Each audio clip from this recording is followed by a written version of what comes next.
नमस्कार मित्रांनो, लाडकी बहीण योजनेच्या ई-के-वाय-सी संदर्भात महत्त्वाचा अपडेट आलेला आहे.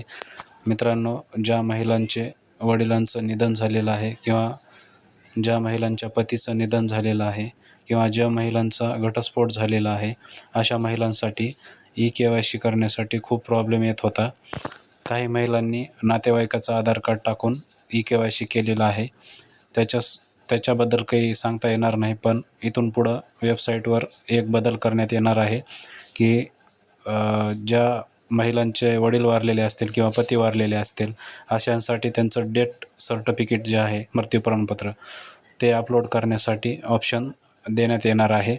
किंवा ज्या महिलांचा घटस्फोट झालेला आहे अशा महिलांसाठी त्यांचं घटस्फोटचे जे पेपर असतील ते अपलोड करण्यासाठी ऑप्शन देण्यात येणार आहे पोर्टलवर.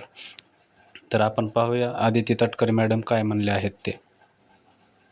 रोज 4 ते 5 लाख महिलांचे ई-के-वाय-सीची प्रक्रिया ही साईटवर पूर्ण होत आहे. साधारणपणे 1 कोटीपेक्षा जास्ती महिला आज बऱ्यापैकी त्यांचं ई-के-वाय-सीची प्रक्रिया झालेली आहे.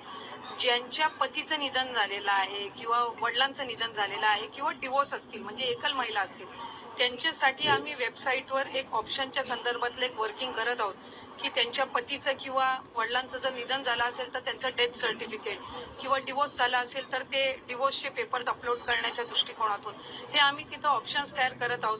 त्यासाठी वेबसाईटमध्ये ज्या काही त्या पेजवर ज्या काही बदल करण्याची गरज आहे त्याची प्रक्रिया ही आम्ही सुरू करत आहोत. त्यामुळे साधारणपणे ज्या सर्व पात्र महिला आहेत त्या लाभापासून वंचित राहता कामा नये या दृष्टिकोनातून आम्ही काम करत आहोत.